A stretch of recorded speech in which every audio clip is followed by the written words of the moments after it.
రోజుల క్రితం జరిగినటువంటి మధ్యాహ్న భోజనం తిన్న తర్వాత పిల్లలు అస్వస్థకు గురయ్యారు.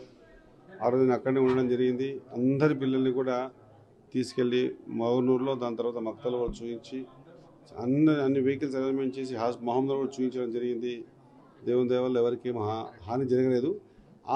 నేను 3 రోజుల క్రితం జరిగినప్పుడు చూసినప్పటికీ అదివరకే ఈ 4వసారి అని చెప్పి అందరూ చెప్పడం జరిగింది. 3 సార్లు ఎవరైతే ఫుడ్ వండుతూ ఉన్నారో వాళ్ళ మీద ఎటువంటి యాక్షన్ తీసుకోకుండా 4వసారి మళ్ళీ వాళ్ళకి ఇవ్వటం వల్ల జరిగింది అనుకొని 100% వాళ్ళని రిమూవ్ చేస్తూ హెచ్ఎం గారిని, డిప్యూటీ హెచ్ఎం గారిని కూడా రిమూవ్ చేస్తూ ఆర్డర్స్ కూడా ఇవ్వడం జరిగింది. ఈ 4 రోజులకించి 3 రోజులకించి పక్కనే ఉన్నటువంటి హాస్టల్ సంబంధించినటువంటి కుక్కర్స్ని పెట్టి ఎంఆర్ఓ గారి సమక్షంలో ఫుడ్ క్లీన్గా అన్నీ కూడా, ఒకవేళ బియ్యంతో తప్పు ఉందని చెప్పేసి కొత్త బియ్యం ఇవ్వటం, మిగతా చేయటం, ఫిల్టర్ వాటర్తో చేయించాము అనేటువంటి మాట ఎంఆర్ఓ గారు చెప్పడం జరిగింది.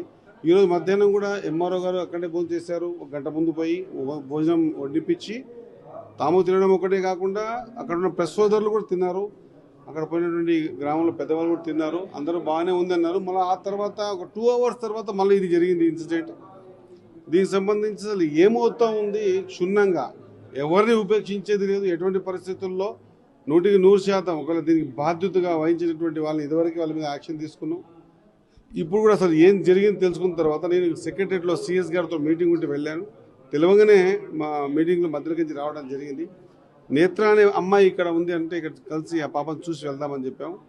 వాళ్ళని పేరెంట్స్ కూడా మా వెహికల్స్ తీసుకొస్తా ఉన్నాయి. వాళ్ళ పేరెంట్స్ కూడా వచ్చారు ఇప్పుడే. ఎవరు భయపడాల్సిన అవసరం లేదు. ఎక్కడో చిన్న మిస్టేక్ జరిగిందా లేకుంటే ఇంతకుముందే తెలిసింది ఏంటంటే ఈ అమ్మాయిలందరూ కూడా కొంత మధ్యాహ్నం ఇక్కడ బయట పోయి ఆ చిరుతిళ్ళు తిన్నారు బయట, అందుకే ఇలా జరిగిందని అంటా ఉన్నారు. అది కూడా నేను చూడలేదు, విన్నమాటనే. కాబట్టి ఒకవేళ అటువంటిది ఏమైనా జరిగింటే బయట లేదా లోపల అన్నింటినీ కూడా ఫుడ్ ఇన్స్పెక్టర్ని పంపించేసేసి ప్రతి విషయాన్ని కూడా క్షుణ్ణంగా చూస్తూ ఉన్నాం. పిల్లల ఆరోగ్యం పూర్తి బాధ్యత మాది. ఖచ్చితంగా ఎవరు అధైర్యపడాల్సిన అవసరం లేదు. వామిటింగ్ సెన్సేషన్స్ ప్రకారంగా ఒకరికి రావడం వల్ల ఇంకో 15 మందికి ఆ సెన్సేషన్ ద్వారా అందరికీ కూడా వామిటింగ్. జనరల్గా మనం కూడా పెద్దవాళ్ళం వెహికల్ ఎక్కడ పోతూ ఉంటాం, ఒకరికి వామిటింగ్ వచ్చేది, మిగతా వాళ్ళు కూడా ఆ సెన్సేషన్ ఉంటుంది. దాని ప్రకారంగా అయిందా, దీనికి ఏ విధంగా అయింది, ఖచ్చితంగా ఏ విధంగా అయినా కూడా ఎవరిని వదిలిపెట్టే ప్రసక్తే లేదు. ఈ విషయాన్ని ఇప్పుడే ఎస్పీ గారికి చెప్పాను, అదే కలెక్టర్ గారు కూడా చెప్పాను.